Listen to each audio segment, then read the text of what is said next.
2025, and here we are, and we're going to start with Ariani Jackson, Browning Pierce Elementary.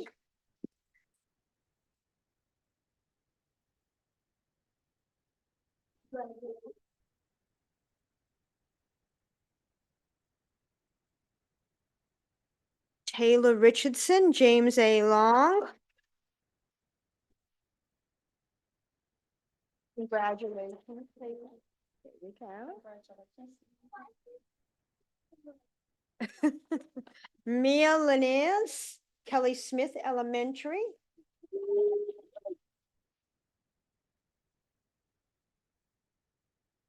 Jackson Andino, Mellon Learning Center, pre through K.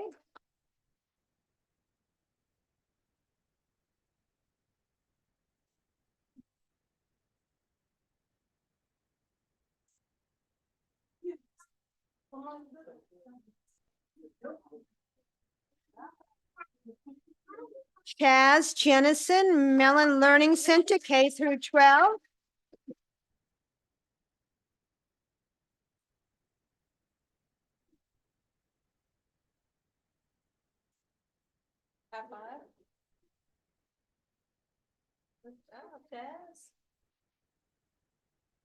Demaria Curry, Mosley Elementary.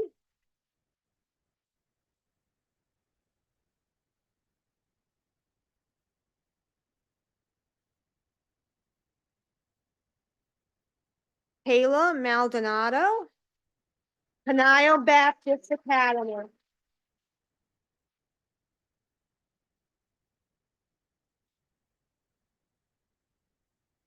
Purvis Golden, Putnam Academy of Arts and Sciences. Congratulations. We are now going to take photos with the educators.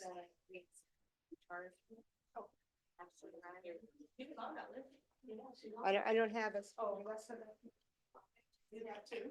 Oh, it's because Ashlyn Riley, Children's Reading Center.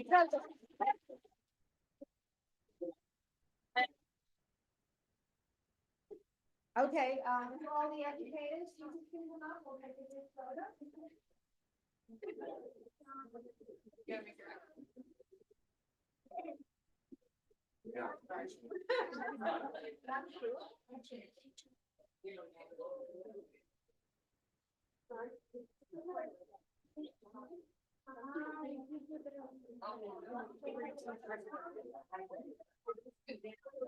You guys come up a little bit. Mayor, if you step up a little bit.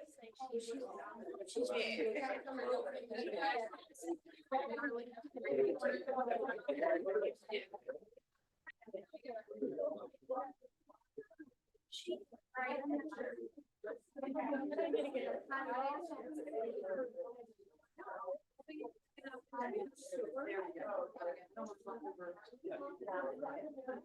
right, everybody ready? Yes. All right, all right, everybody hold up everything. There we go. Got it. All right, any other parents that want to grab a picture?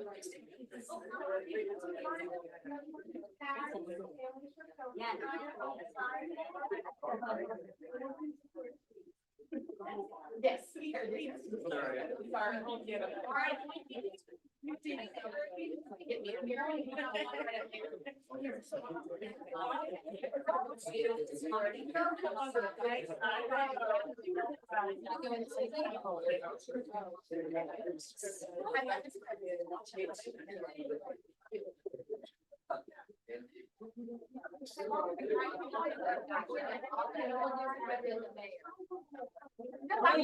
If all the students will go to the side and the parents, we're going to do one-on-one pictures with the parents and each student. So each student will get a photo opportunity with their parents.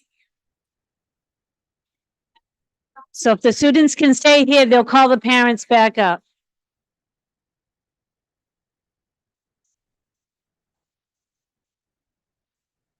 We'll do one at a time.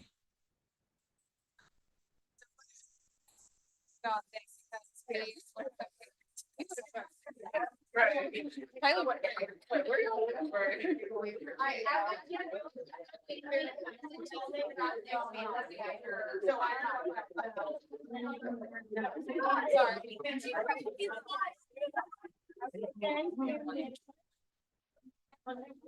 Right here.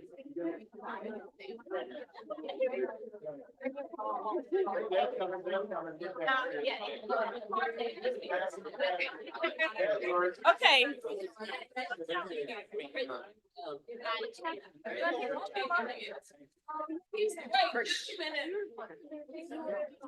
No.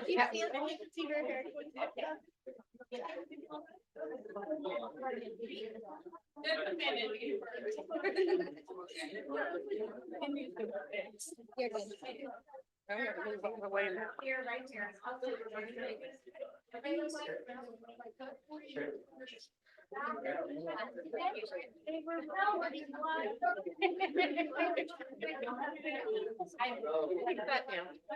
Did you guys get a picture? Okay, good.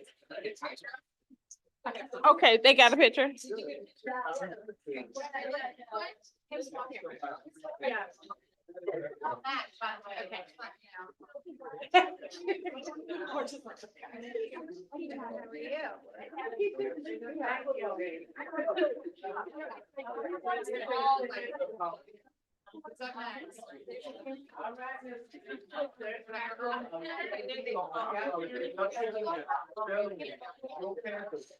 Video. Oh, it happened next year. Yes. Okay.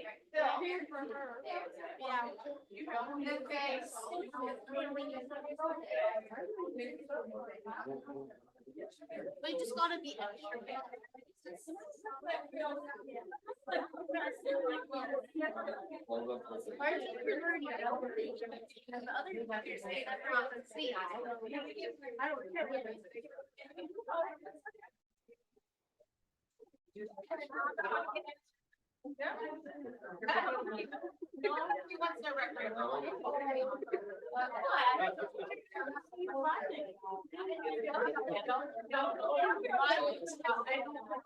You're working so hard. Well, thank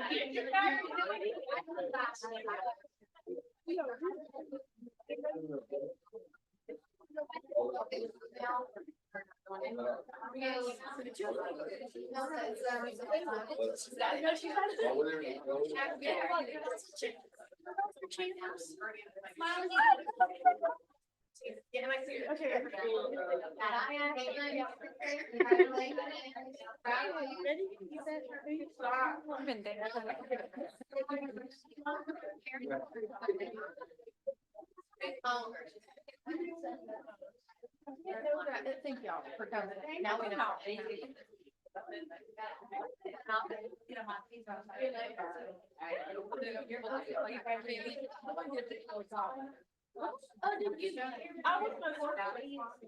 I almost mistake them for trash. I let them throw them away. Pass the word around. It's gonna be at 5:30. 5:30. Yeah. Pass the word.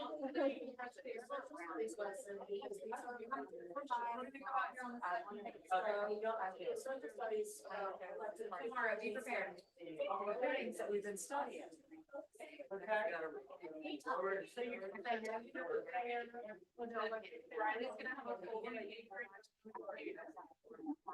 Yeah.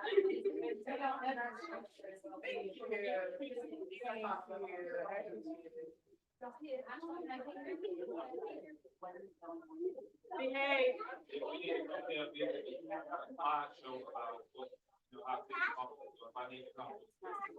That would be great Yeah, because that too. we do citizen, we're doing like all that stuff. Okay, you tell, you bring it on. Bring it on.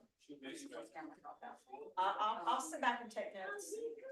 And then I'll say, this is one of my former students.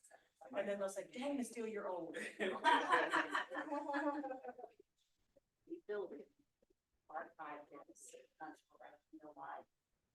That way, the next. Listen, you missed about a hell, your chinny chin chin.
Good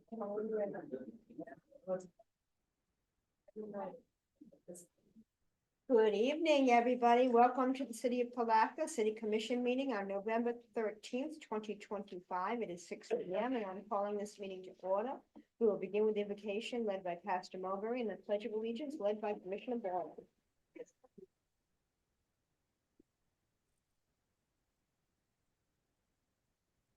Father, again, we say thank you for allowing us to come together again on tonight.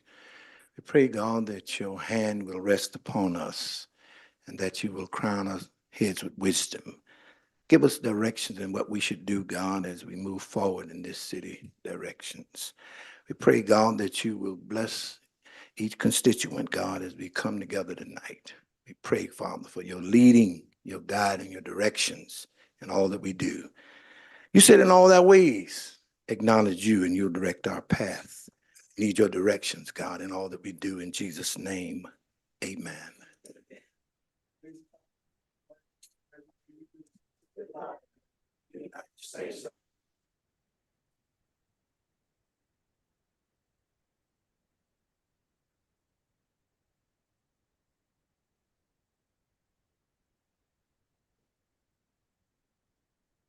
Please, Madam Clerk. Davis? Present. Commissioner Campbell? Present. Commissioner Jones?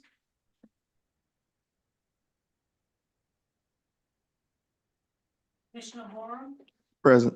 Mayor Carrera? Present. We have quorum, thank you. Approval of minutes, has everybody had? Madam Mayor, Yes. I cannot hear you guys, but I'm on. Well, that's because my mic wasn't on. Thank you.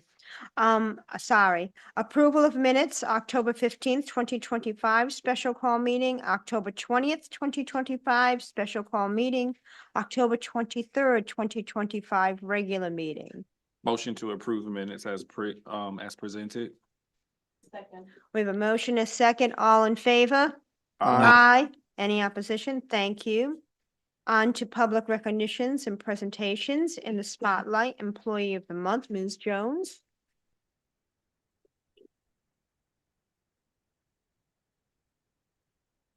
Good evening, Madam Mayor and Commissioners.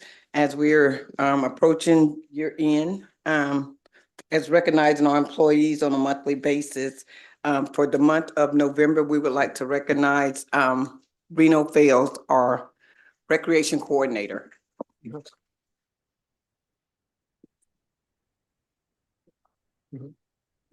Yeah, I gained a little weight since Serena. Unfortunately, right now, we have several games over here at Fred Green and also at not Shawbuck, but Jenkins. So he cannot come over right now. We don't have the staff to cover him down, but he would be very surprised at this situation. So I'm almost accepting on his behalf. But to give you a little history about Reno, Reno joined me about 4 years ago. And in the midst of Jenkins being renovated and everything, I thought that maybe I thought he had snuck in. In the midst of things that we had going on at Jenkins and recreation program, Reno took our program from 65 kids to 120 kids in soccer and flag football. He also been instrumental in starting the NIT program, which is Neighborhood Improvement Task Force. And it's going along pretty good. He was also part of the not the Bite, but the Palatka app, my Palatka app. That was one of his babies too. Reno has been very vital to the Community Affairs Department and also the Recreation Department. His community outreach, it goes beyond without. Most of the commissioners and most of the people here have been involved in something he has done throughout the 4 years he's been here.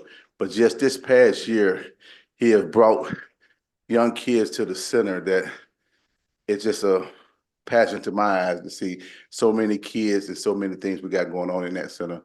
And that's a dedication to Reno Fails and his staff. You'll see a small presentation to kind of show you some of the kids that I'm talking about and some of the programs. So it should speak for itself. I do apologize he couldn't be here, but I tried every little backdoor way to get him here, but staffing issues, we just could not break away. Oh, he keeps saying staffing issues, right? Well, it's, Hint. well, if I can find a way to get a little pun in that, I will. Staffing issue was a problem tonight. So I will accept it on his behalf. I really don't want to take no picture. but come on, let's make it happen. Make it happen. Can you Photoshop it? Yeah, Did you bring a pic? no. That would be good for me. You should have brought a picture of Reno that we could have held up. Okay. And I have come here to see Mom. Thank you.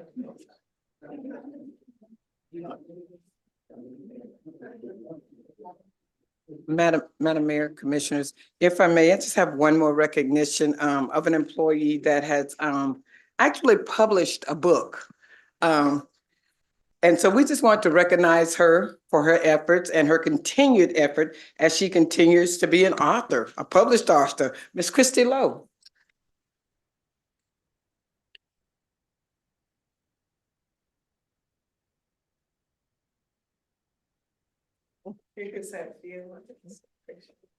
I'm sorry, I'm losing my voice, but this was definitely not expected.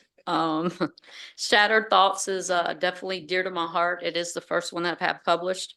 I do have two more that's going to be in this series. That's really close to my heart. My favorite one will come out next December. So that'll be a Christmas book, but I have no plans on leaving the city. So I don't see this doing anything but bringing joy to me and hopefully others. So thank you very much.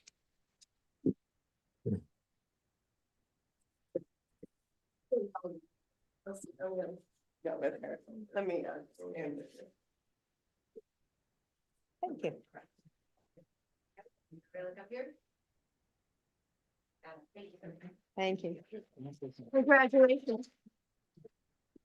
Can I say something about? You can, go ahead. I want to highlight some of the stuff that Mr. Cutright was speaking of with Mr. Fales. I witnessed firsthand because I'm at the facility often, and I see how kids are just running up from the neighborhood and how they embrace him and how he embraces them.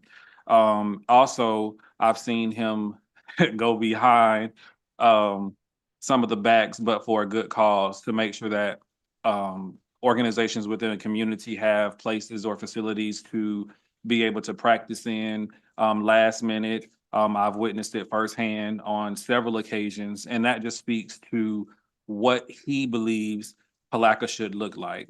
And I am often motivated by some of the things that he does, some of the things that he brings to me. But overall, I've witnessed the week after week after week his commitment to making sure that that facility has activity and that those kids and adults that are coming in there are safe, along with other staff members as well. So he's definitely deserving of that honor of Employee of the Month.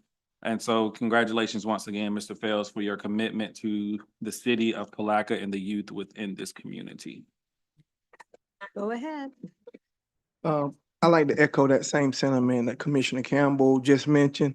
You know, in addition to that, Reno also goes above and beyond. He goes out in the community from door to door, a lot of times talking to residents, being that example, what a good example looks like. And again, like he said, he went from 60 youth to over 120. He also expresses and push for adult programs as well. So that center has really livened up. At one point, there was no activity. The center was dead. There was nothing going on. It was somewhat almost similar to what you would call blight, but right now it's bright. So things are happening over there. And if you can get out and do racquetball, or not racquetball, but pickleball, basketball, they have various programs, chess, and all of those different things happening over at Jenkins now. Those programs weren't there years ago. So again, kudos to Mr. Cutright and his staff, and certainly Reno for the work that he's put in. Mayor, ahead. I'm going to go ahead and join in as well. I drop by the center regularly, right, Mr. Cutright? But I am very pleased at what I see occurring in the community, and the numbers are growing. The children are actively engaged, and I have even found myself a young mentee who goes to the program, who has an amazing ability to lead. And I'm looking forward to working with her. So thank you, Mr. Cutright, and especially to Mr. Fails for all you do. Thank you. On next to the Charter Review Committee status update, Mr. Hill.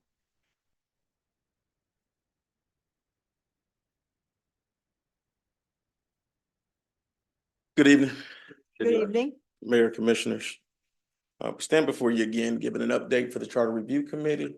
I must say that the Charter Review Committee itself, working with them has been, it's been a blessing, and it's been a dedicated group of individuals along with wonderful staff that's working as well, from council to the clerk to the city manager. We've had a number of city employees to come in and actually speak about their departments and the roles that they play, from the airport to the gas authority to public affairs, community affairs. And so with all of that being said, we just want to give a quick update as to what's going on. The committee has now gone through the entire charter. We've given updates. We are in the rewrite phase where Ms. West has been putting forth language to the committee. Much of it has already been approved. There are some critical deadlines that will be coming up in the following months, and we want to make sure that the commission is aware of these deadlines just as the committee is. April 14th is the deadline for the CRC to present to the city commission for 2026. May 6th is the first reading of the ordinance, and May 28th will be second reading of the ordinance. August 3rd is the deadline, the proposed deadline to present before the supervisor of elections for the November 5th, 2026 election, if the commission so chooses. Topics that we've discussed throughout the course of what we had are things that are, I think, very fundamental and essential, such as whether the city attorney should report to the commission or to the manager.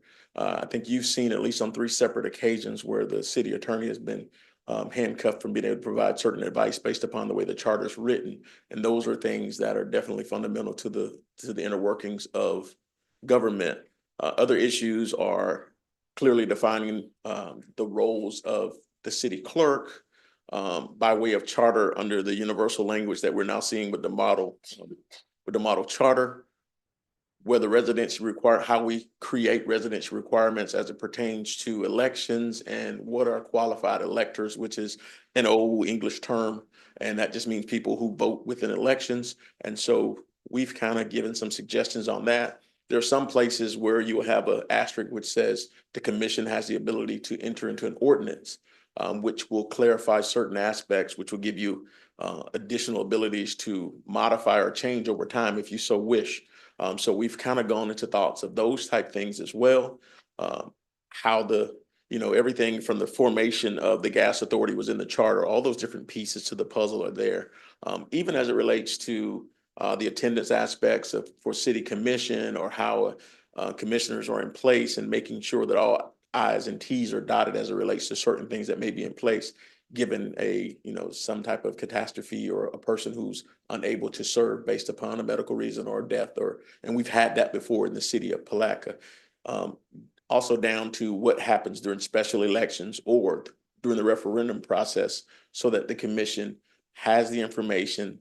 It puts the city in a position where the rules are given, they're clear, and then you can move forward. And so that's where we are. If there are any questions from the commission, we'll take them at this time.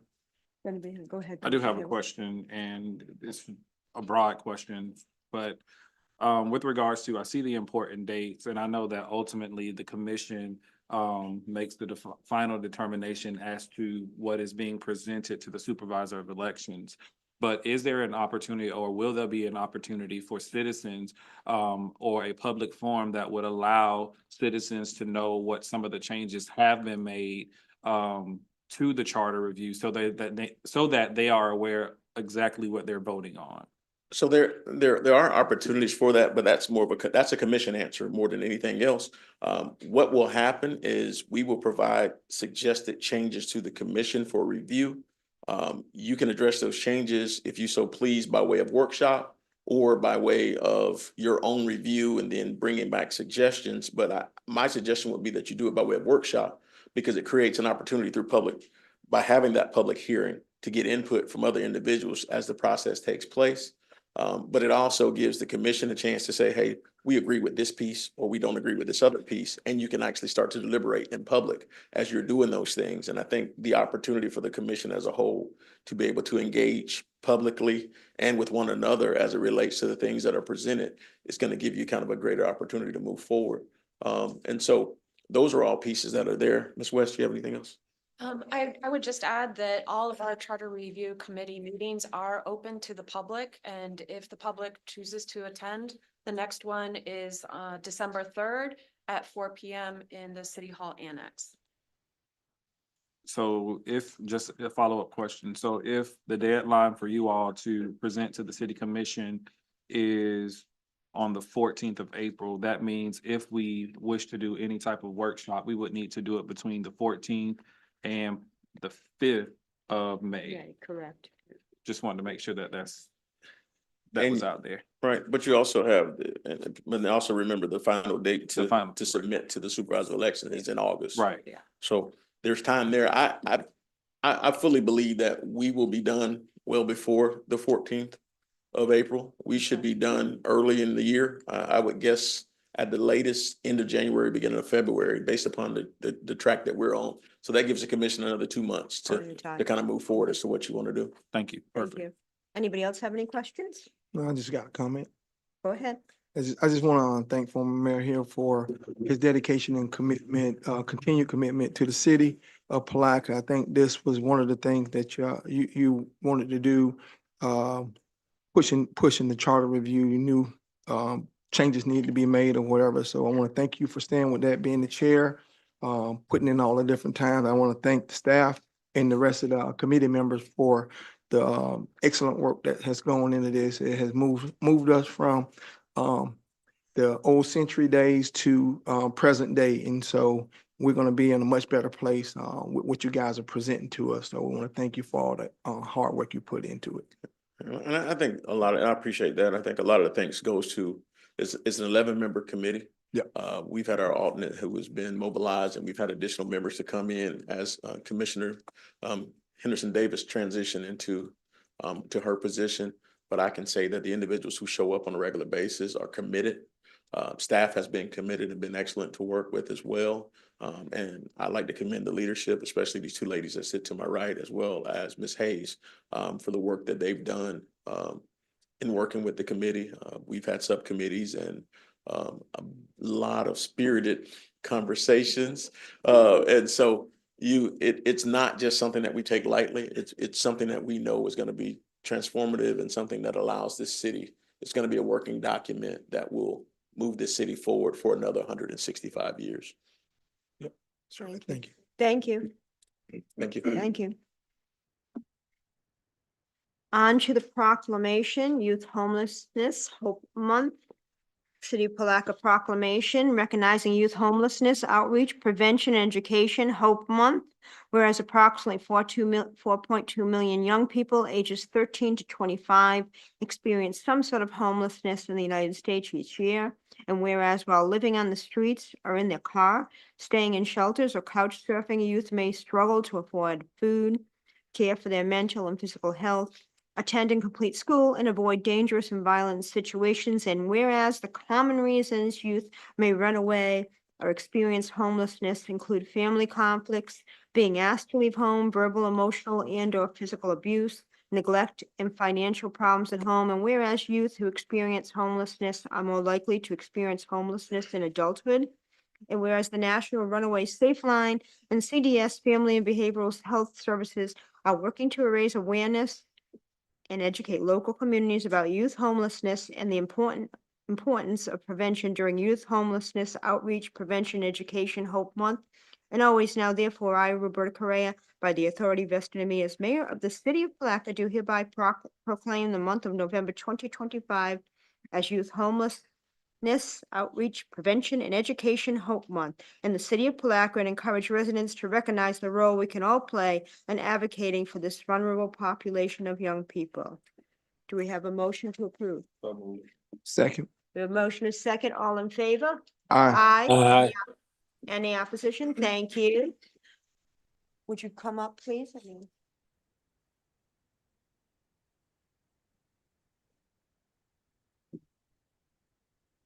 like to say a few words about the program? Please come on up to the mic. Hello, my name's Kelly Stone. I'm residential supervisor at CDS Youth Interface over on Kennedy. We are an open facility for those that are needing support, whether the children are going through domestic, homelessness, outreach issues happening in their community, and also truancy. We are an open facility, so that means that anyone in our community can approach us by calling us and seeking a 35-day stay at our program. We also have a center in Gainesville and in Lake City. So if you or your community members are in need of support for children that are at risk of homelessness or other mental health issues, you're welcome to contact us. Thank you so much for this certification, and I appreciate the time to be here today.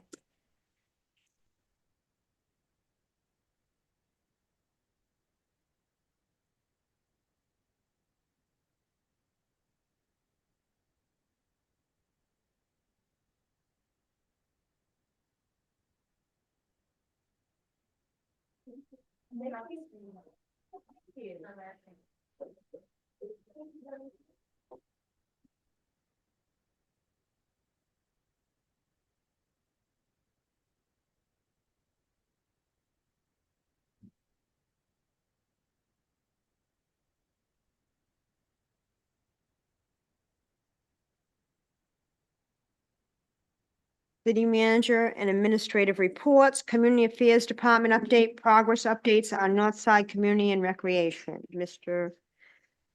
Eddie? All right. Cut that off. Before we get started on that, before we get it queued up, Karen, I want to just say, I'm sitting here supporting the only branch of military service it is. Everything else is support. So in recognition of Army, I want to let everybody know that. All right.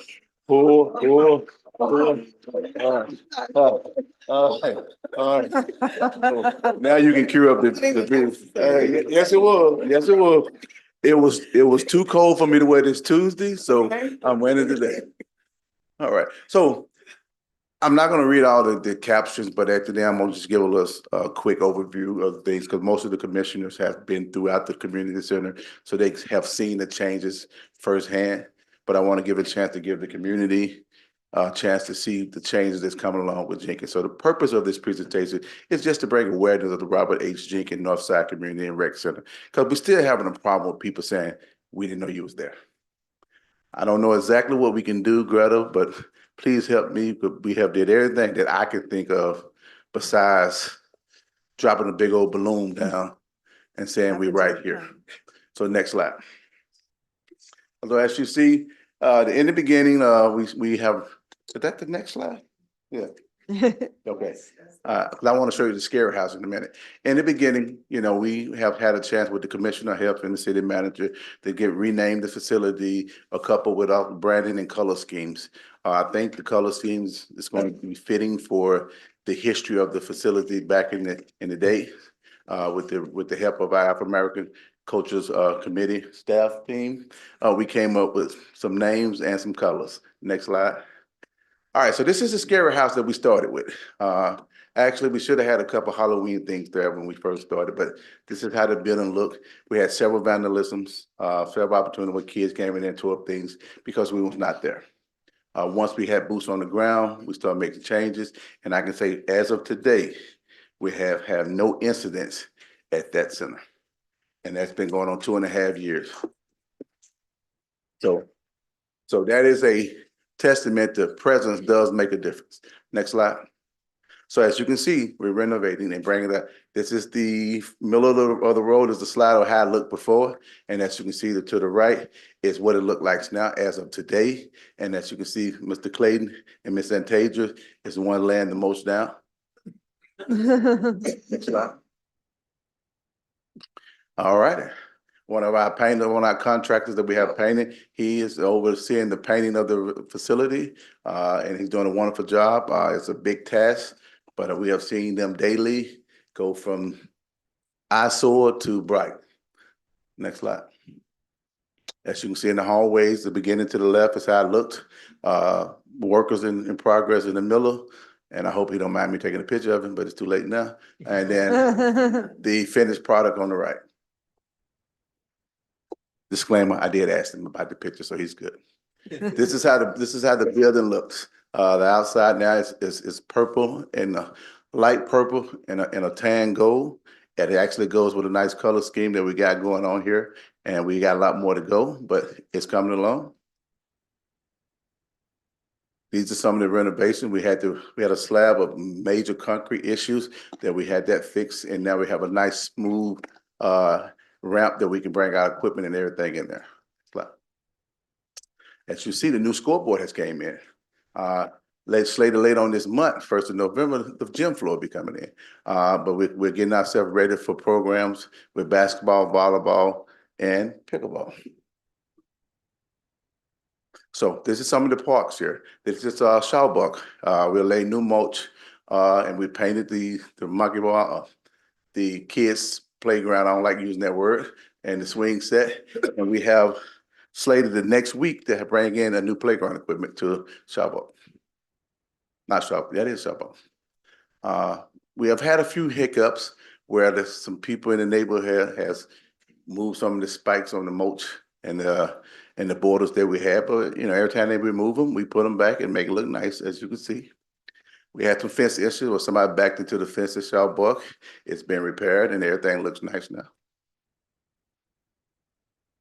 So this is misprint up that. This is actually Hank Bryan. This is Hank Bryan facility right here where we got closed for that, but we also have slated mid-December where the new playground equipment will be in for Hank Bryan. Barring any issues with, I ain't gonna say tariff, but any issue with shipment. I know, couldn't help it. Booker Park has took on a new renovation. We painted the whole facility. We put mulch around everything, and we redone the dugouts. As you can see, the dugout to the left. This is how the dugouts look to the right. Next slated for that is the playground equipment and splash pad. And that will come in hopefully about the same time. That way we can do one renovation at one time and make one complete project. And that's slated for hopefully, knock on wood, mid to late March, April. So these are some of the programs that we have going on. To the left, we have our wonderful senior mature audience aerobics, chair aerobics. They're a handful. All I can say is they're a handful.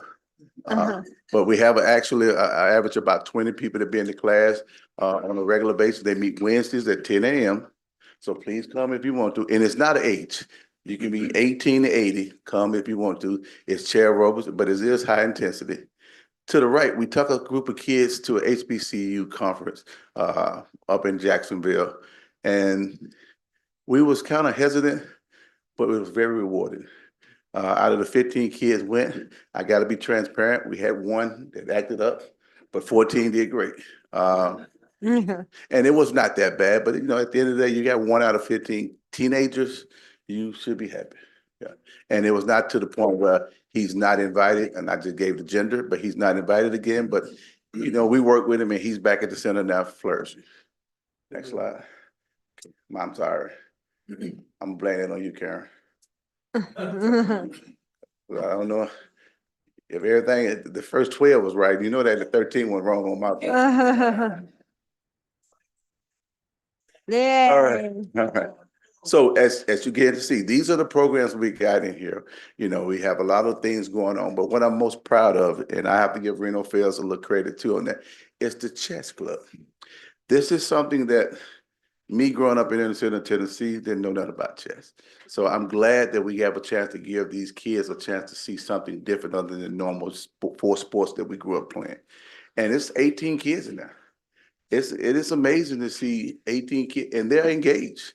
I think we need to focus on that a little bit more, and I'm gonna have Reno do some more things to bring more kids. But I think if you haven't had a chance, the second and fourth Monday of the month, 4:30 to 6, come by. Just sneak a peek. And if you play chess, come play. I had to learn the hard way. I had a 5-year-old kid beat me in chess, but no, that ain't funny. That was very demoralizing. But the good thing about it is later that week, he came in and played pickleball. And I I took it out on.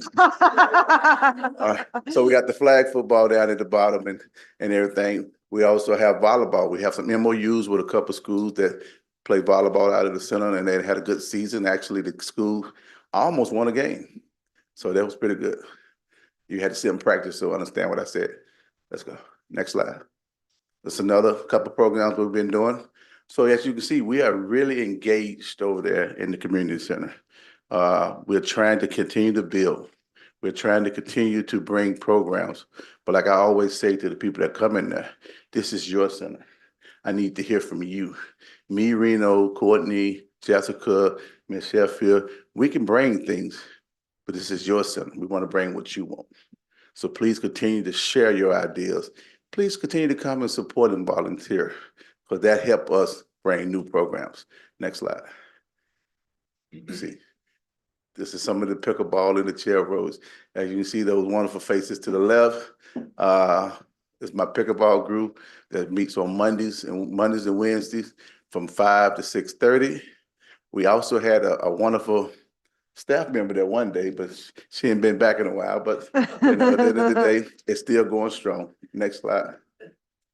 Flip it over. So, and this is just the end of it. It's just letting you know, stay tuned. We have more renovations to go. We have more visions to come, but we need the support of the commissioners, which we already have, but just continue to support us. The city manager's doing a wonderful job with us. So I want to thank everybody for giving me a few minutes to give you a little history of what we got going over there, but you got to come see it. This pictures, me talking don't do justice. Boots on the ground, come see it. Okay? All right, thank you. Commissioner Campbell. I do have a question, and I believe that I brought it up before. Like I said, I'm there often during the week, at least 3 to 4 days a week due to my daughter practicing basketball there. But one thing that I've noticed, and I sit in my car for this purpose, is a lot of times after dark, the parking lot is not as lit as it could be. And we have a lot of women and children that are walking out by themselves or either walking in by themselves.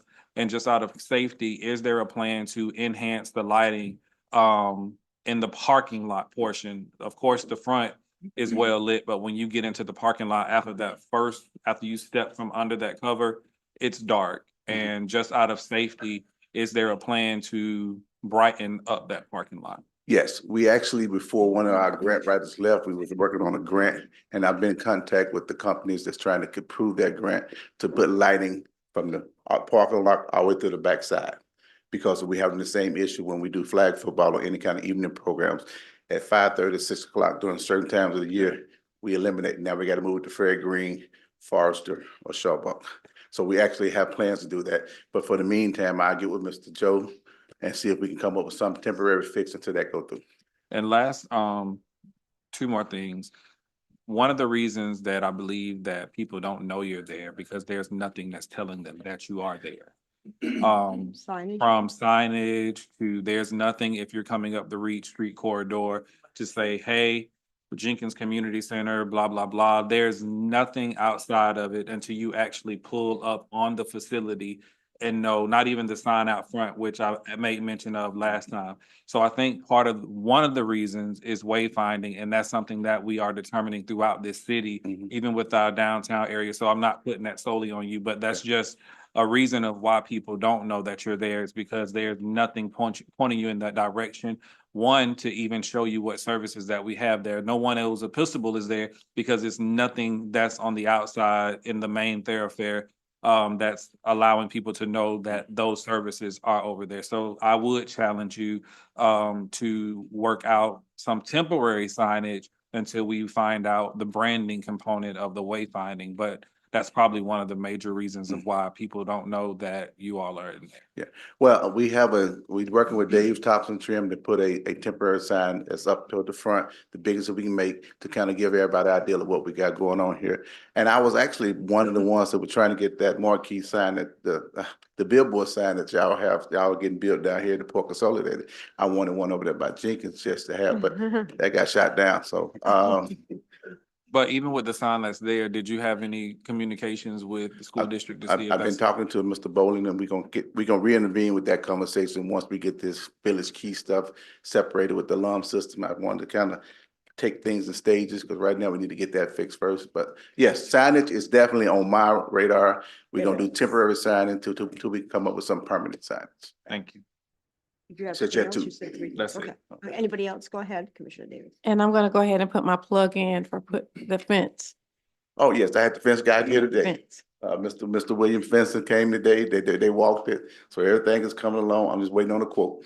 Can we Okay. make sure that this is a lot big enough, the entrances that's peaking ingress and egress at the same time versus Right, and making sure it looks more community center-ish versus jailhouses? institutional-ish. Well, That was nicely put. I would definitely make sure it's friendly and it's welcome. Friendly. You know, we're gonna open up the doors too, so yeah, we gonna do what we can to make the fence look nice. And we actually, no, next week, they're gonna open up the doors so we're having big windows. So it won't be more like cell block B. Yeah. Anything? Anything else? Yes. I mean, the center just reminds me of when I was growing up as a youth and having very few things in my city from Haines City and from Central Florida. So there was a place called the Civic Center, and that had all of the different programs, whether it was swimming, ping pong, pool, board games, everything. And so basketball courts and the whole nine. So that center reminds me of just giving kids an outlet to be able to have some form of activities as opposed to just sitting around twiddling their thumbs and different things of that nature. So we're going to continue to support this. Again, we just got to get the people there, which I think the people do know is there because you went from 60 youth to over 120. So the people know that it's there. We just got to continue to market that in various ways. Thank you. Thank you. Well, last little plug, since you brought it up, Commissioner Ball, it wasn't in the picture, but we do have a game room. We have a pool table, air hockey, ping pong, and we have 2 PlayStation 5 for the teenagers. The kids come in and play, but those are for the good kids to get me through the week. You know, if you had any issues, you don't go in that room. All right. Thank you. Appreciate it. Thanks. Police Department update? No, please hold it to us. Next time I'll be on first. Try to take a shower. Good evening, everyone. Good evening. So Ms. Hardy asked us to give you guys some good news. So I know you didn't get good, well, you actually did get good news from me this afternoon. Yes, yes, we did. We did. This is Mike. Your mic is on. Oh, so sorry. Pretty loud myself. So I'm here to go over a couple of topics with you guys, this evening, that are good things for the police department. First of all is our accreditation status. We hosted 3 state accreditors from the Florida Commission for Law Enforcement, November 4th through November 6th. And those commissioners, or I'm sorry, those assessors were there for the purpose of reviewing our agency policies, our practices, our unusual occurrence plans, our training, any and everything that we do as a local municipal police department to ensure that we are following the standards that are needed to be an accredited law enforcement agency. At the end of November 6th, we had our exit interview, and we are excited to report that we not only met, but exceeded every single requirement that state accreditation has for us, and that the assessors are recommending we receive our reaccreditation and the February 2026 conference, which will be at the World Golf Village. I'm sorry, I lost it. World Golf Village. So that will be in February. The next thing is some community events that we have hosted over the last quarter or so. The first one to talk about is National Night Out, which was on August 5th of 2025. We had approximately 50 vendors and we estimated about 1,200 attendees. So if you were there that night, it started out great and ended in a monsoon.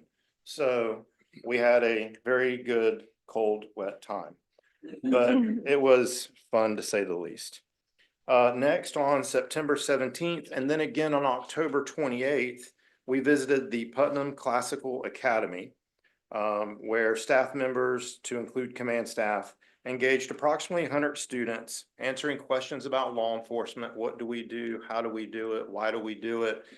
And we had lunch and snacks. And if you look at us, you know we like lunch and snacks.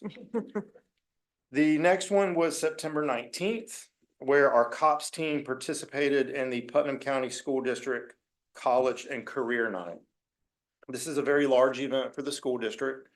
And our team talked to what they estimated to be 750 students and families, where they shared what we do, again, why we do it, how we do it, and tried to encourage local youth to get into law enforcement to serve our local community. The next event was on October 16th, where we visited RCMA. Again, we engaged about 50 students, and again, we had some more snacks. October 18th was the Fall Festival and Pink Walk, and we had about 400 participants in the Pink Walk, where it's roughly a 5K that's done, and we participate in that, provide security, help those that start really fast but quit very slowly, get back to the riverfront with the side-by-sides, but it's also a very good time. And then our big event for this year, toward the end of the year, was our 10th annual Trunk or Treat. I think everyone that was in this room was there at one point or another. It is a very, very, very busy day for us. Even with other departments helping with setup, other departments participating, our commissioners, our city management participating. We had about 50 vendors at that event, and we estimated about 2,500 participants inside of the event. Next is, over the last couple of months, we've had an opportunity with our COPS team to participate in a couple of community policing events that we have had.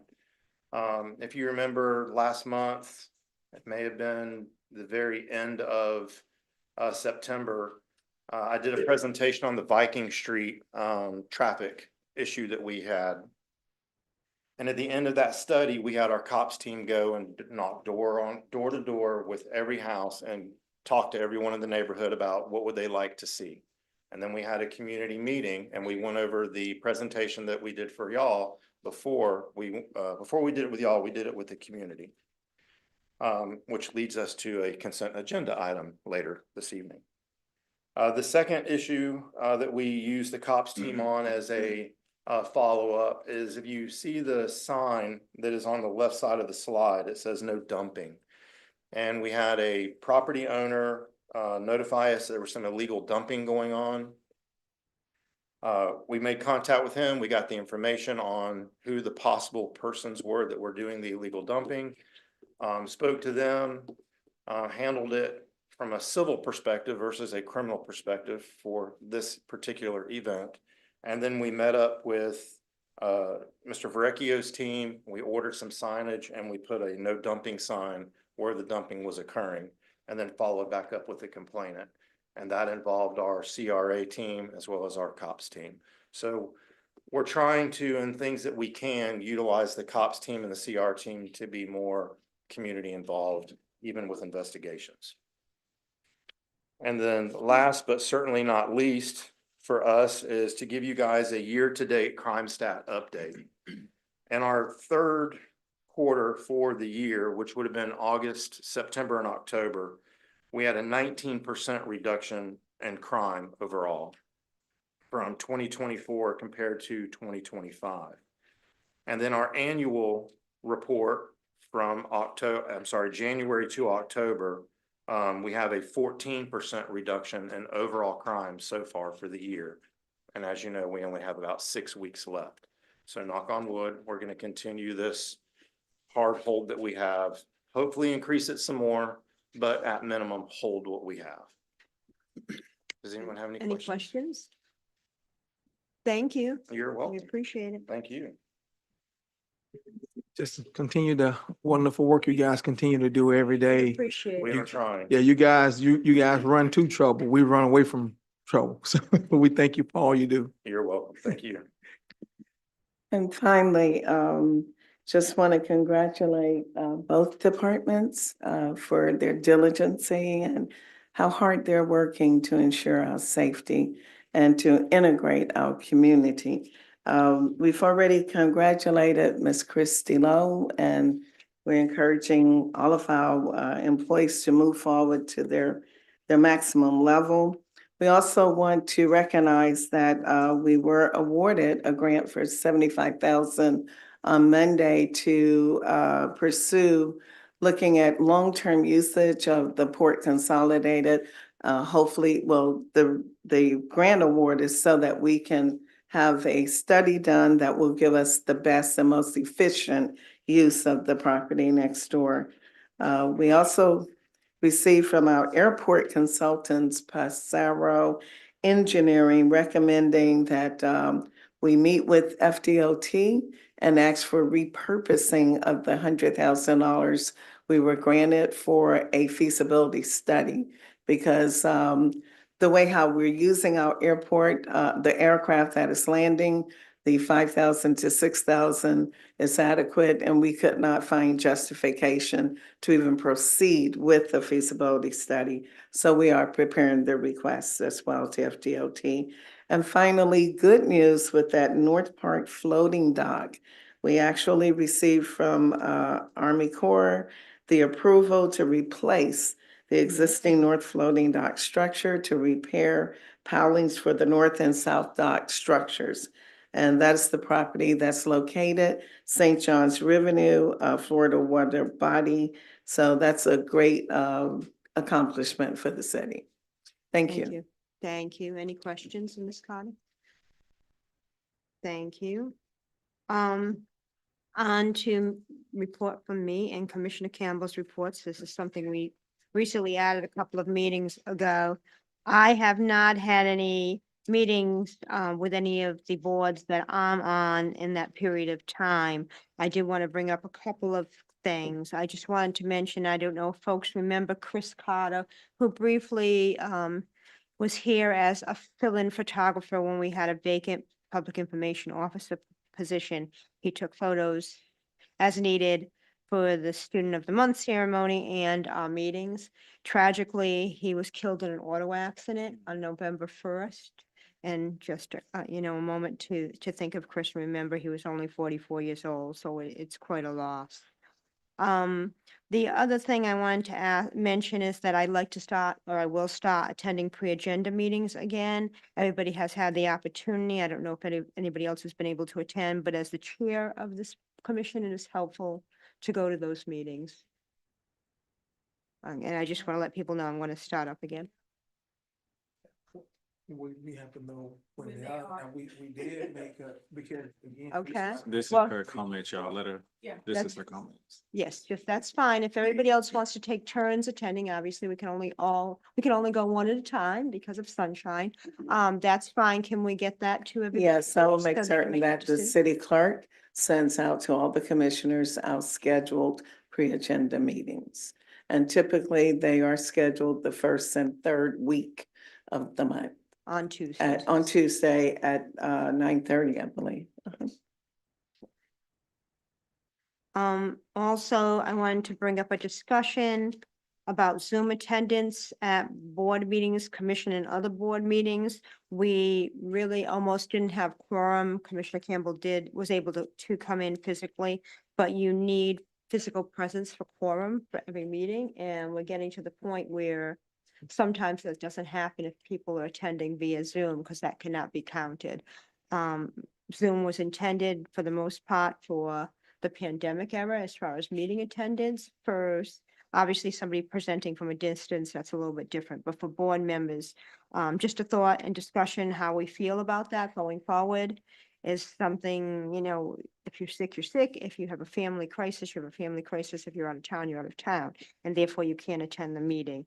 What are our thoughts on that as a commission? And I'm just putting it out there for discussion. I think it's something that we place on the agenda and have that conversation at the appropriate time versus doing the comments. Okay, I just wanted to bring it up again. I believe that's something that needs to be brought, but I would like to see it as an agenda item versus a discussion item at this moment. And also, and we can add this, I'll bring it up a little further into the agenda. Commissioner Campbell, your report? Like mayor, I have not had any board meetings per se, but I do want to bring up a few things that have been brought to me by some of our constituents. The first thing is the irrigation at the cemetery. I would like that to, I did tie in our public works and city manager, so they are working on it. And want to make sure that that is something that we bring to the commission as a whole with regards to beautifying. Of course, a lot of times the cemetery is visited, you know, and when we get there, we want to make sure that they are welcomed with something that is presentable with regards to the families that attend. So I want to make sure. I also have been or inquired, and this is something that I've been seeing or hearing some of the positive things that the COPS unit has been accomplishing and doing on the downtown corridor. So I took in consideration asking Chief Shaw, is that something that we can take in consideration for the north side of Palatka? And he stated that it could be a possibility. So I did want to bring that before the commission that I have inquired, because I believe that a greater presence would definitely do the area some good. Also received a few emails and communications from students working against tobacco. And I wholeheartedly agree with making our parks smoke-free, so that all that comes would be able to enjoy that. So I want to make sure that that is something to bring to the commission as well, so that as we renovate our parks, that we keep all that attend our parks into consideration and making them smoke-free. I had the opportunity to present to some sixth graders, fifth graders, and first graders at Browning Piers the day before Halloween,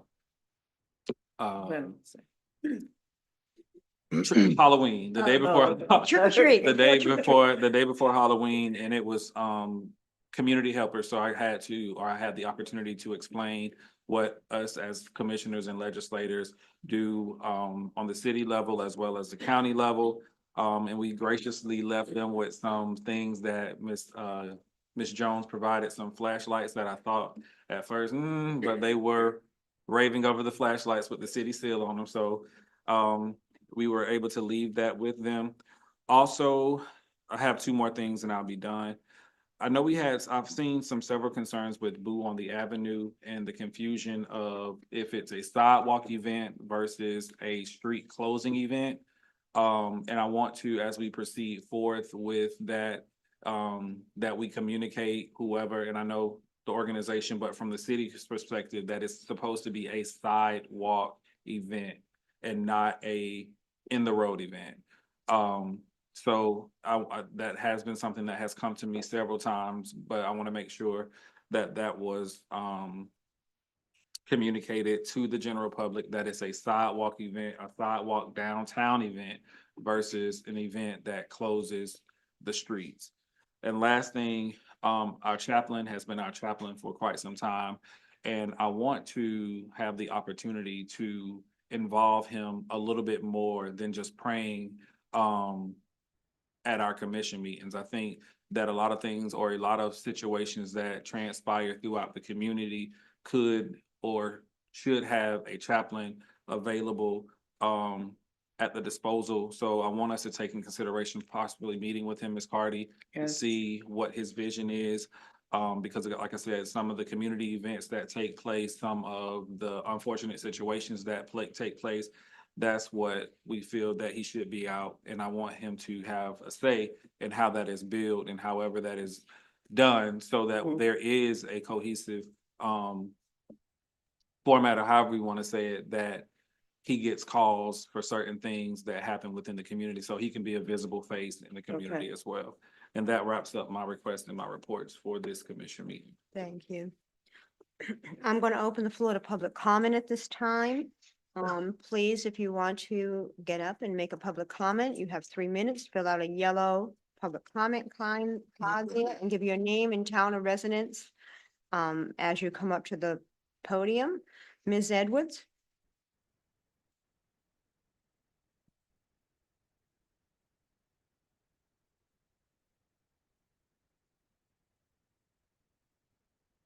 And friends?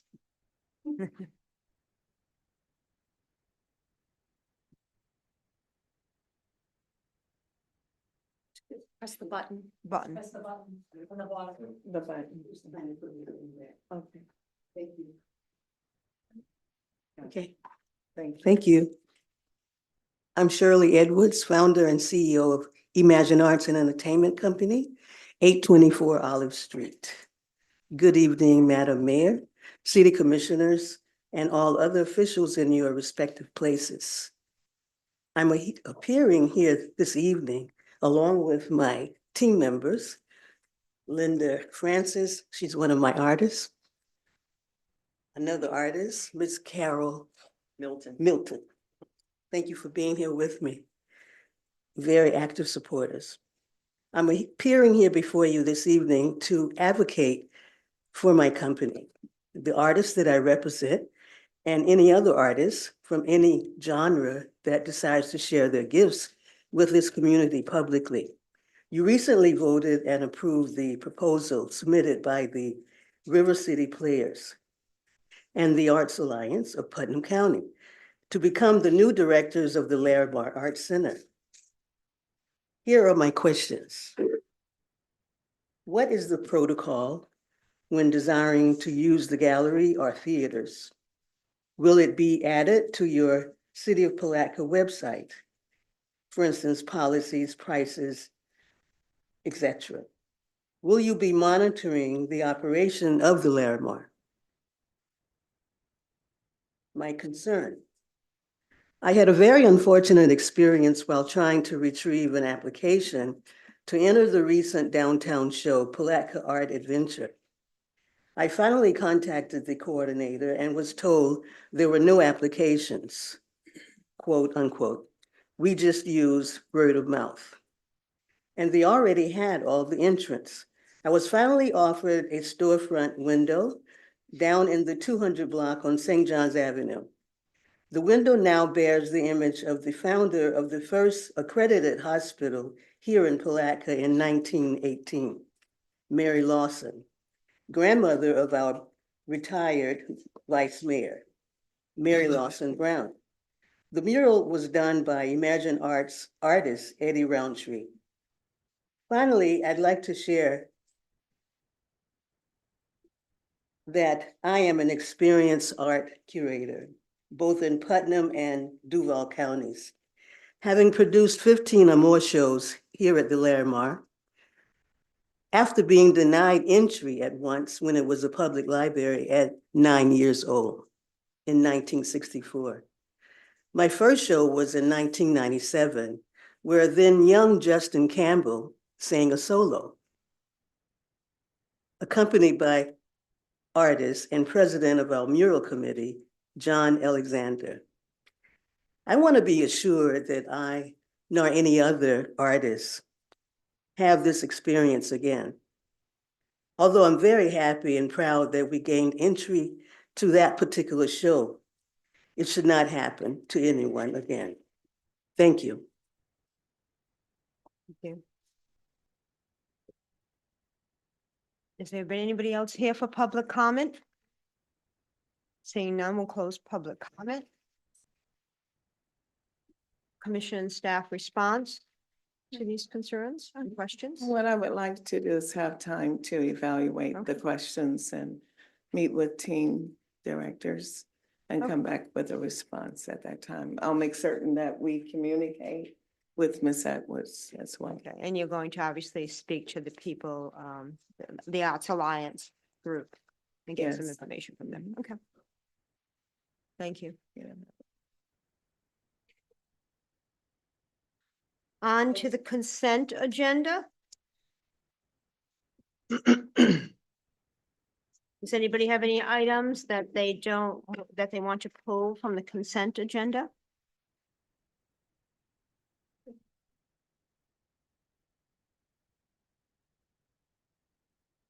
Commissioner Jones, do you have anything? No, I do not. Yes. Commissioner Boren? No, I do not. I'll make a motion that we accept the consent agenda as printed. Second. We have a motion and a second. All in favor? Aye. Any opposition? Thank you. I'm assuming we want to move on and not recess. Yes. Okay. On to regular business, ratification of the 2026 legislative priorities, excuse me.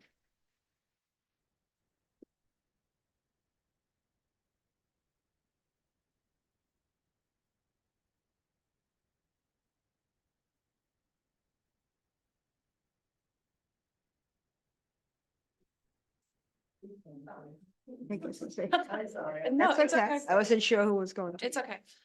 If you could, yeah, if you could pull up the slides.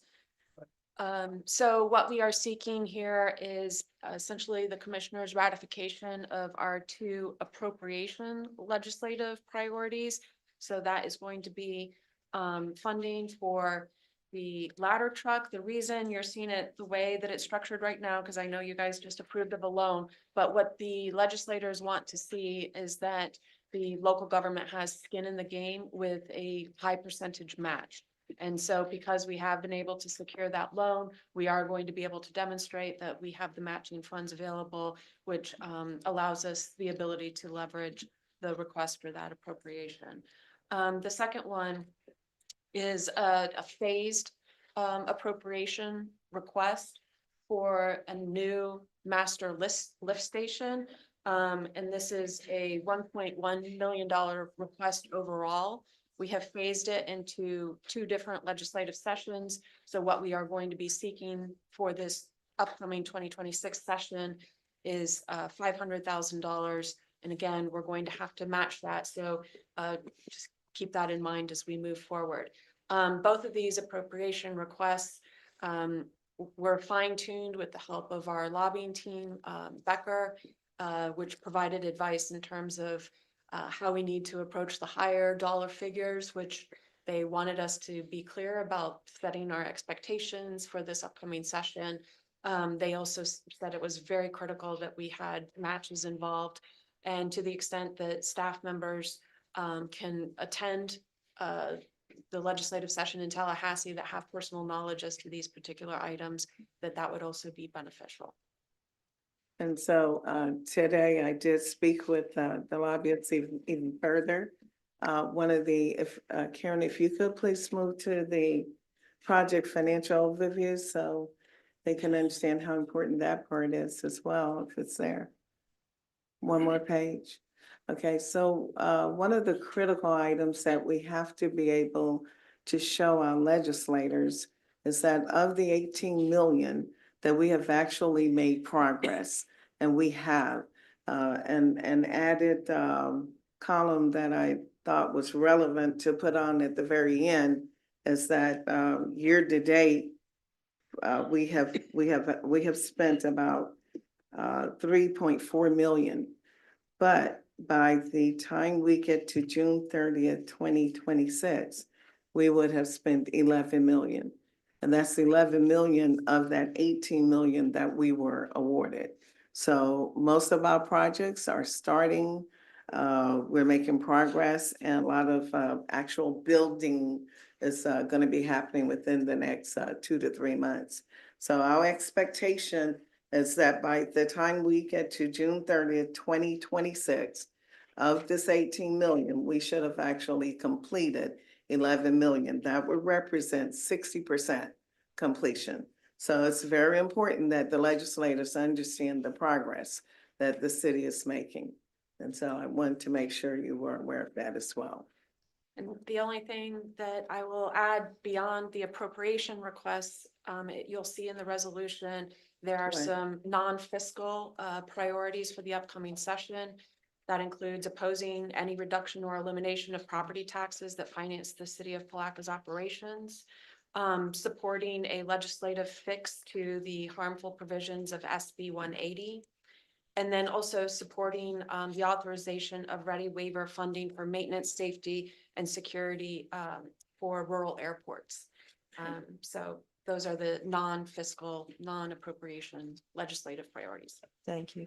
The other thing that the legislators made clear when we were there, was that they see us and want us to work more closely with the county moving forward. So that's Yes. something, we're having the joint meeting in January, but something we have to strive to do in a better way. There's a Putnam Legislative Day. I don't actually, That is correct. In addition to Rural County Days, this upcoming legislative session, which got very big and was very successful and was spearheaded by Rep. Payne. Now we have our own day, the Putnam County Lobbying Day. So I would encourage you to at least consider attending on that day. I would definitely think that'll make a strong signal if we are able to, especially with our meeting taking place in January and the sessions are starting earlier. I think it'll be a phenomenal look if we are to come together and make that happen. So I'm definitely wanting to. and that's why I was bringing it up. I Yeah, I think think that that's we a good want to idea. do that. Yeah. And also the chamber did ask for us to share our legislative asks with them too in Yes. preparation for that. They actually have written in support of the ladder truck and the Yes. lift station. I So believe. again, working Right. together, I think, is a more cohesive approach. Right. Go ahead. And two, we also need to, in working with the county, we need to understand and know what their priorities are and what our priorities are, and so how we can pretty much have some synergy to be able to get the necessary funding coming to Putnam County that we need. The other piece of it is, I think we need to schedule some dates with our legislators. Mhm. That's Rep. Zapp and also Yeah. Senator Leak. Yeah. We need to put a date on the calendar to have Right. them invited here so that they can give us updates as to how things are formulating in the at the Capitol. And we're also gonna, make visits to their offices as well as we move through rural county days and then some of the other legislative days that we have there. So we just gotta continue to have that interaction and partnership.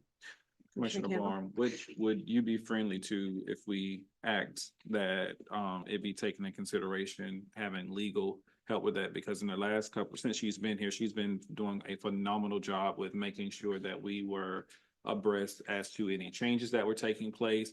And we know that she's a former Capitol Hillist. That's the point. So she's Very very useful. familiar. She's very familiar Very. with How it operates. how it operates, the lobbying Right. standpoint of things of that nature. So would that be something that you'd be friendly to? I'm Because very I think she'll be phenomenal in making sure that information is relayed in ways that we can understand. Yeah, and I'm very friendly to that. I certainly hope that she lead that process and she's very in tune with that piece and among other Yes. things. So I certainly appreciate if she would do that, if it's okay. Yes, sir. And she is doing that currently, Thank you. additionally. Thank you. Great. And this is not on the agenda, but it's something we have to discuss either now or moving forward. The 30-day cure period for Ms. Claudia is coming up and we need to, I'll make a motion that we accept this as an emergency item. okay, thank you. Oh, We have a okay. motion in a second. All in favor? Aye. Aye. Okay, so the 30-day cure period ends 11/21, so next week, to be precise, next Friday, a week from Friday. And so on that note, I believe we would need to schedule a special call meeting to sometime next week. And so I think we have to pull out our calendars and see how we'd like to proceed.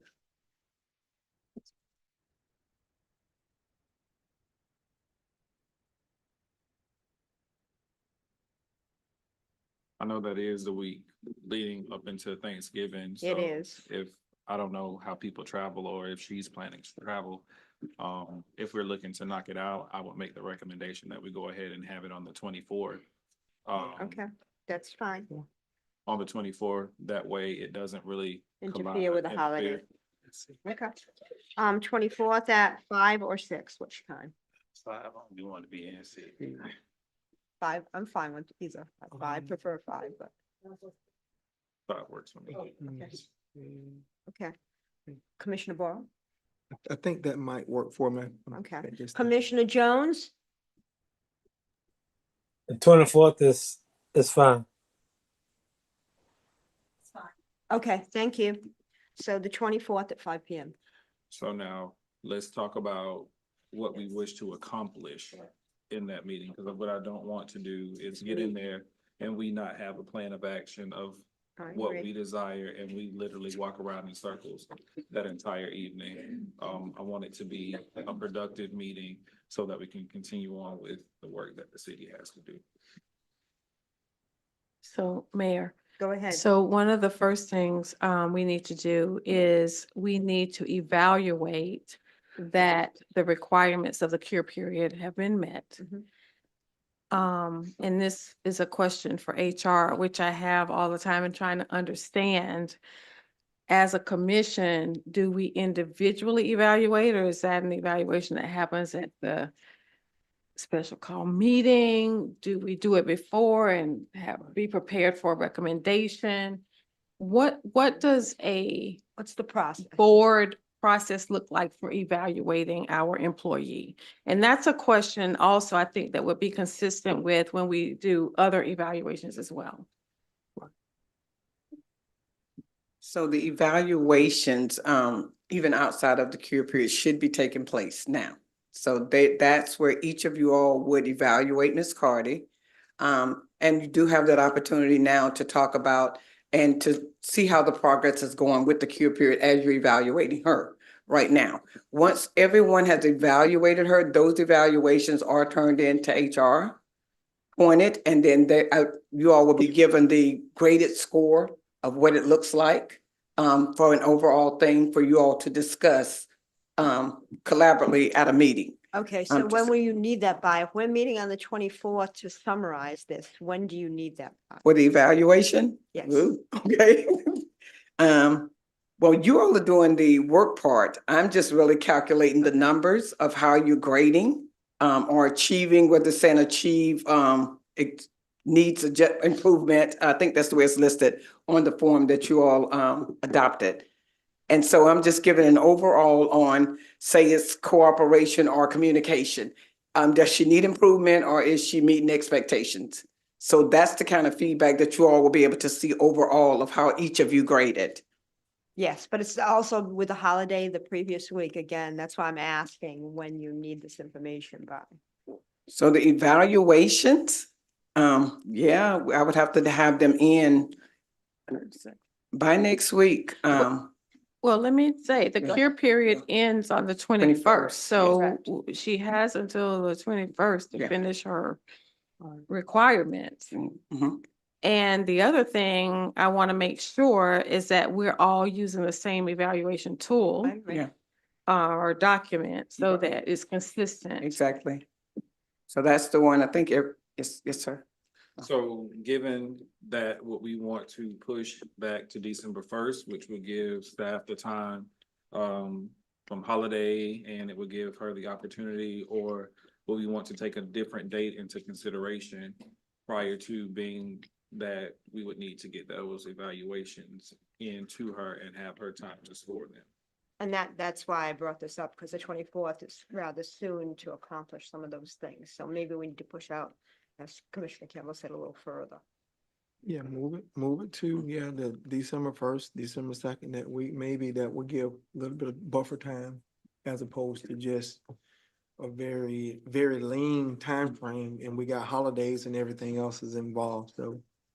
I would- Taking into consideration. Go ahead, But- Commissioner. I just want to make sure, because what we did is we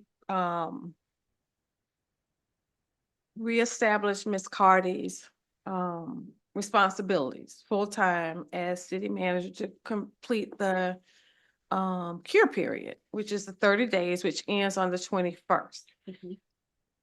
We evaluate her at that time. There are 5 evaluations that could be done before a meeting at 5 PM on the 24th. Oh, I agree. I'm I- trying.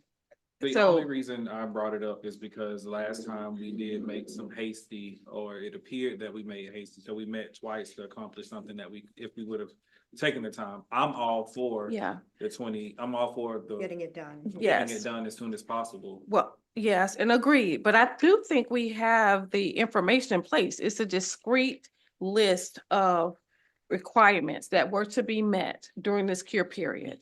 We need to determine if that criteria has been met and submit that, and that needs to be a form, a consistent form for all of us to use with that criteria for us to evaluate Ms. Cardi to see if it's done and submit that to HR for the aggregate to be provided to us at Monday's meeting.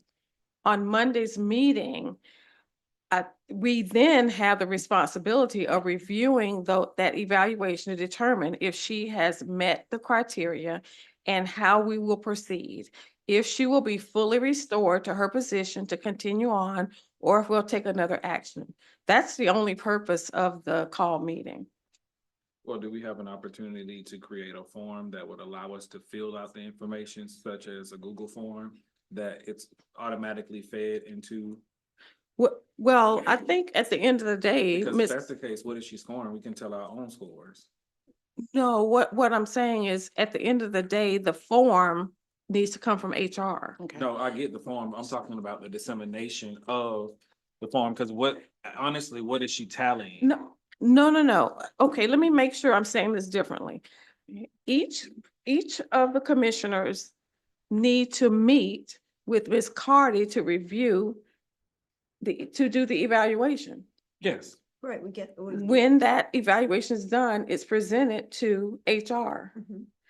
And what I heard, the process is that HR is going to consolidate the feedback, and that will be presented in Monday's meeting. But I think you're talking about the evaluation Yeah, tool. I'm not sure I understand your If, question. if I may, Commissioner, I think we're talking two different evaluations. Two things. An annual evaluation that you all are required to do for Ms. Cardi, and an evaluation to see if she has met the criteria for the cure. Correct. Okay. So we're talking two different things. I'm talking about evaluation for the cure. That's all we're doing here. That's what I'm doing, Okay. but if we are the ones who are determining if she has met the ramifications of it, it doesn't have to be presented to her in advance. It can be presented at the meeting, because again, what we have to do is discuss. Agreeing. I'm saying the same thing.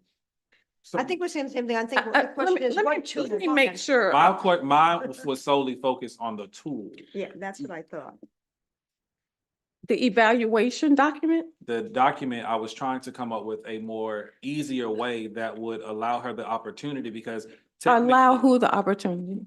Ms. Jones. Well, that's getting to Ms. Jones's job. I mean, don't misunderstand Technically, she me. has until 5 o'clock at the close of business to complete her cure. If we're starting a meeting at 5 o'clock, she doesn't have the opportunity to go in and consolidate anything. Monday. So I was trying to make it appear on something like a Google Doc that will go ahead and input that information I into understand.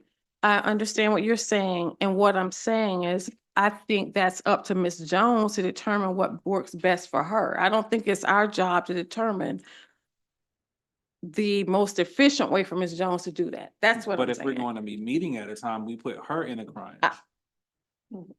You're saying That's Ms. Jones's job, and so Well, we'll let her answer then to that. in a I'm minute. saying I don't have a problem with it. Now, if you guys are saying something else, just hear what I'm saying.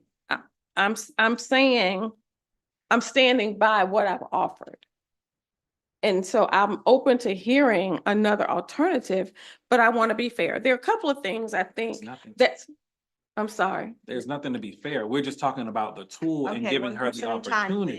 please. When you say the tool, there's a list of items. I could go on right now and create a document of what we will be evaluating her on. It's a discrete number of items. This is not, It's not a full it's evaluation. not an evaluation. Let me finish. The cure period, did she do the classes? Did she do the items that are there? Or what we have in her letter and that she was required to complete? Am I missing? But I think you're making it a lot more complex. I was looking for a tool, say, if we go in, again, maybe because I use a lot of forms. And so I was saying, if we have a form to where we can go on, kind of like a Survey Monkey. and make it a lot more. Not disagreeing. I'm just saying, whatever that is, you can offer that to Ms. Jones. I Okay, don't, so- what I'm saying is, I don't think it's our job to do that here. That's just not our job to offer the solution. Okay, well, let's let Commissioner Borum's been waiting patiently. Go ahead. Yeah. I think what we're to evaluate is based on the list that was given to Ms. Carty for the evaluation. And I think Ms. Carty can provide some of those details as it relates to, because there's nothing for us to evaluate. She either met or not up until the 21st. And so she can provide what she has done to this date. Now, some things may not be able to be done. Example would be some like the ICMA, which takes 6 months to a year. And so those type things there, there's no way you're going to complete that within the time period to cure. So you have to look at the progress on that. So, and there's other things that could be met or what have you. So I think we need to look at and see what she has completed and give her up to that date. And then we can make a determination from there. And it should be clear, clean and clear, because basically the things that she had to work with is written things that she need to cure. That's just what she's got. No. Yeah. I want to make sure I understand. She either met or not. I don't know what it is. I want to make sure I understand. Only thing that my statement was the method of how we get it to expedite how she's able to review the documents. Because if she has until 5 o'clock, we're meeting at 5 o'clock. Technically, she has up until 5 o'clock to work out anything that she possibly could. So if you look at SurveyMonkey, there's a yes, there's a no, there's a thing that can be consolidated, which makes for an easy pull for HR. Yes, it is her job. I was just talking about a preferred method of are we gonna do pencil and paper where she has to go in and consolidate it that way? If we're gonna do an electronic form of it to where she would be able to easily gain access to that information and it's readily available. I Say, for understand. instance, you utilize the Google understand. Sheet, it gives it automatically breakdown and everything as far as pie charts and all of those kind of stuff. That's what I was. I understand. And I understand what you're saying. And I did understand when you said it now. My answer is that I think Ms. Jones can tell us what works for her to do that. That's really all I'm saying. I'm not disagreeing. Okay, so I'm the just, conversation needs to shift to say. Well, that's what I think we were what getting. method. that's on Ms. Jones. Okay, so what we do, okay, so we do have a clear list of items that were Correct. presented to Ms. Carty for the cure. Correct. Okay, and they are whether or not she completed it, so they're yes or no. Whether she completed it, the item or what she presents to you all when you're meeting with her one-on-one, whether she completed or the class or whatever, is it a document or a class that you all deem acceptable for that particular item that you said? Say it's ethics, the class that she presents to you all, is that going to be an acceptable document? And each of you all may have difference of opinions as to whether that document is going to be. So what I think each of you would have is this document, similar to what Commissioner Campbell is saying, that I could provide to you all so that you all can go in from your one-on-ones and say, yes, yes, yes, this is acceptable, this is, or no, this was not as acceptable and what. And then that's just pulling all of that data into one for all of you to have the same information, which can be done on my end. So I can do that. Okay, so we just need this document checklist or, so that we all are using consistently the same format, and that's all we need, and we can just have that done pretty quickly. I mean, I think we just want to make this as painless as possible for everybody and do it right and see that we have the documentation to coordinate with it. So what I'm hearing is, so Miss Virginia, she's gonna create the document with whatever the items listed with completed or not, and then maybe remarks or whatever to be able to explain. Yeah. I'm sorry. No, I think you're right. I mean, Ms. Jones will provide us the Yeah. form. Yeah. And we're just saying it's a checklist, but would you please make sure you include a comment section? Yes, I will. An area Um, to say documentation exists. I'm sorry, Go say that again. Go ahead, Commissioner Campbell, do you have a concern? I was still talking, Mayor. Okay, go ahead, I'm sorry. I'm sorry. And then the other thing we need to make sure we do is, Ms. Cardy, we will need to make sure we are able to schedule time with you Yes. on all of next week, Yeah. if needed, correct? Mhm. Anything else? Madam Chair, Go ahead, Commissioner Jones, 1 minute. Commissioner Jones, go ahead. I remember clearly that in our last meeting that Commissioner Campbell made it clear that the documentation, he wanted to get confirmations, I think. He mentioned about that some classes were taken or some steps were taken. However, the completion of those, I think Commissioner Davis said it as well. The confirmation that those classes or seminars, whatever it had to be, was complete. Not that you attended, but you attended fully the course hours. And whatever documentation that's submitted, it should have, I mean, whatever credited hours or whatever given hours for said courses that we would know. That's what I'm expecting. I don't know. That's not was that won't be included in the Survey Monkey or the questions that you're speaking of, Commissioner Campbell? And that's why I was talking about the method of getting information is to ensure that ultimately, no. Go ahead, Commissioner Wall.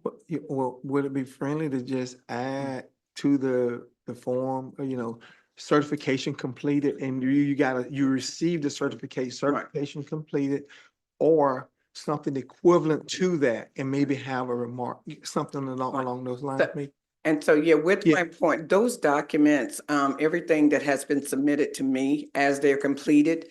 The thing is, if you all are meeting with her one-on-one, you would be able, and it's gonna be whether, if it says ethics and I'm like, okay, this would be, but it's morally, I mean, it's gonna be simply up to you all. Each of you may have a different opinion that I would have liked to seen a longer class for this to say, yes, she completed this standard of, her career. Ms. Commissioner Davis. Cardy, can you submit any classes that you've completed? Can you submit the proof of completion, certificates or whatever that is to HR? HR, when you complete the form, can you tell us if you received documentation for the class? I can. And I think that may be okay. And if a commissioner wants to see documentation, I think you can check with HR. And that would streamline the process as well. Yes, and as I've taken classes, I've submitted. Yes, correct. Any Okay. further discussion or questions? I'm still a little bit. Ms. Davis, and I'm trying to be very much respectful because the issue is, again, with meeting at 5, having the opportunity for Ms. Jones to compile everything because again, I'm not gonna shortchange Ms. Cardy. I can meet with her before. She can commit and finish something at 4:59 right before 5 o'clock. So I'm not gonna shortchange her. But then again, I don't want us to be in a meeting and Ms. Jones is not prepared to get us the information in a holistic form, because if we're adding comments to our evaluation of Ms. Cardy, she needs the opportunity to be able to cipher through and put a general review of concerns from all 5 of us. And I don't see that being the case if I'm not gonna shortchange Ms. Cardy based on the time frame that she has to finish or rectify a curing process. We have to respect the time frame. She has until 5 o'clock to finish that. And we're meeting at 5 o'clock. On the 20. So Ms. Carty has until 5 p.m. on Friday, The 21st. the 21st. Our meeting is 5 p.m. on the 24th. Which is a weekend. Let me finish, please. I already know because I meet with Ms. Carty weekly for statuses, so I'm not waiting till week 4. That Ms. Carty is already completing items because I want to make sure that we are not at the last hour because I don't think that's acceptable for the position that she has. I think we're all doing, well, I know I'm meeting with her weekly too, and so I think it's the same thing. I don't have a question if she's That- running or not. I That just want to make sure that we give opportunity to staff. And that's why I asked for it to be taken in consideration. The And I- method. I have nothing against what you said. I have nothing against anything. My I didn't take it that you it's do. my opportunity to No, talk. no, was- I still have the floor. They you were just chimed responding to in. me. No, I was not. I was asked, I was making a statement. I do have a question for you. When you said you're trying to be respectful, why is that a try? Because, no, I am being respectful, but some of As the. you should. That's a given, But some Commissioner. of the things that you point out in meetings, you are displaying in your demeanor. So of course, we have the opportunity to disagree, but again, be mindful of demeanor when we're carrying out conversations and that you may not necessarily disagree with or agree with. That's the only thing that I'm making mention of, and I only responded to that because you asked that in this meeting. Okay. I think that we've had a significant discussion here. I think we know, I hope we know which way we're going. And with Ms. Jones' help, that we should be able to accomplish this for the 24th. Is that enough time for you? It will Ms. be enough Jones? time, yes. If putting the comments together, giving Ms. Carty till 5 o'clock, which from the information that I've been receiving as she's been completing, I'm gonna have ample enough time to get Work the on thing it Monday together. in preparation for Yes. the meeting at 5. Okay, thank you. I was trying not to speak on her. But I just. That's fine. It's fine. Let's move forward, man, please. Okay. Thank you. Excuse me. On to public hearings. Second reading, adopt ordinance 2025-57, administrative approval of plats. Do you want, should I read the whole? This is For the the second second reading. reading. You read the caption at the first Okay. hearing, and that's fine. Thank you. Do we have, Motion to approve. okay, Second. we have a motion and a second. All in favor? Aye. Aye. Aye. Any opposition?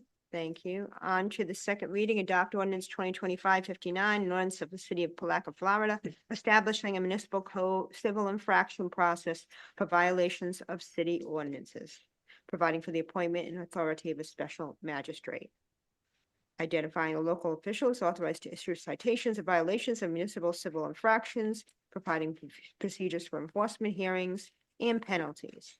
So move. Second. We have a motion, a second, all in favor? Aye. Aye. Any opposition? Thank you. First reading ordinance 2025-60, certified recovery residence ordinance. Ordinance of the city of Palatka, Florida, establishing procedures for review and approval of certified recovery residences, providing for a process for reasonable accommodation from land use regulations, providing application requirements, review procedures and timeframes, providing for consistency with federal law, providing for verification for cause, providing for severability, providing for scrivener's errors, and providing an effective date. Do you want to speak to that, Ms. West? This is a preemption bill. Essentially, the purpose of this law is to require local governments to adopt an ordinance that will formalize and streamline the process for applicants that are seeking reasonable accommodations from our existing land use regulations. If they're trying to open up a certified recovery residence. So we don't really have a choice. You have to pass this because Tallahassee told you to. And don't forget to take public comment on it. I was going to. Move to approve. Okay, we have a Second. motion is second. Is anybody here for public comments on this item? Seeing none, I'll close public comments. All in favor? Aye. Aye. Any opposition? Thank you. First reading ordinance 2025-61, an ordinance of the city of Palatka, Florida, vacating and abandoning that portion of Laurel Street located between South 10th Street and South 11th Street and adjacent to parcel 4210, 27, 6850, 1600, within the city of Palatka, according to that copy on Dick's map of Palatka on file at the Circuit Clerk of Court, Putnam County, Florida, providing for an effective date, providing for severability, and providing for scrivener's errors. Miss Right, West? so essentially Ride Solutions is in the design phase of remodeling their bus depot over there on South 10th. And this project, which is 100% funded by the state of Florida, basically entails paving the entire parcel. In order to do that, they have to have an expanded stormwater retention facility, and there just isn't quite enough room on their parcel. So they they asked us if we would vacate that portion of Laurel Street, which is not a paved street right now. It's a undeveloped, behind a gate. And so when you vacate a right of way like that, it's a 60-foot right of way. 30 feet goes to Ride Solutions, and then the other 30 feet goes to the northern parcel, which happens to be us. So we're really only conveying, if you do the math, 0.207 to Ride Solutions, just for clarification on how the vacating process works. I do believe that the applicant is here. If you have any questions about this exciting new project that will address some blight issues. Thank you. Does anybody have any questions, Mr. Thompson? No, unless you want to explain what you mean. Well, unless Would you wanna- like to come up and give us more information or any additional information, I should say?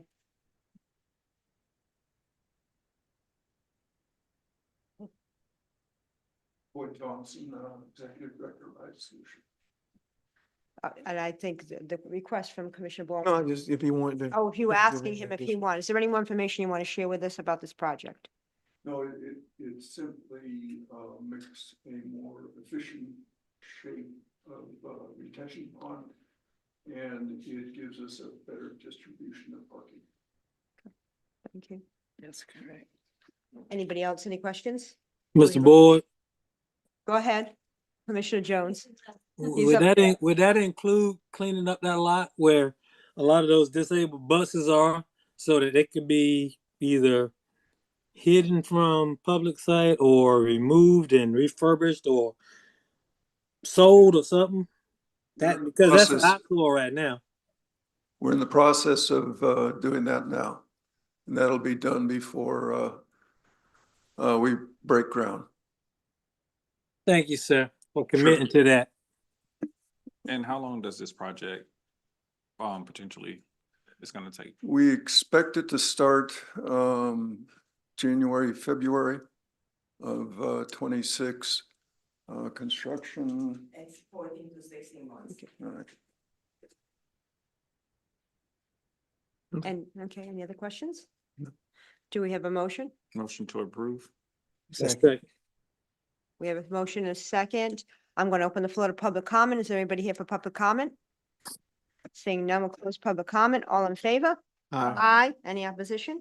Thank you. Thank you. Thank you. On to commissioner comments. Do we have any more comments? I have a couple of questions. Okay, go ahead. For Ms. Cardy, there was a request to follow up for HR to assess and submit findings from that assessment. When will that? Okay, or is it we in have process? begun working on that process. We do have a meeting tomorrow scheduled with a professional. Okay, And so after that meeting, I would be able to respond okay. better. So we should have enough information to present that at the next. I will be doing my maybe. Our best next to have meeting's not till something. December. It's not till December 10th, I believe. Okay, thank you. And then, the same thing, is that occurring along with the HR assessment for the assistant city manager position and assistant city clerk position? Well, what I'm thinking also is when the consultant that we're hoping to bring on board, that would be a part of what we ask them to look at as well. Okay, thank you. Commissioner Warren, do you have any questions? No, thanks, Mayor. Commissioner Campbell? No, Mayor, thank you. Commissioner Jones? No, Madam Mayor. Thank you. With that said, do we have a motion to adjourn? So moved. Thank Second. you. Thank you, everybody.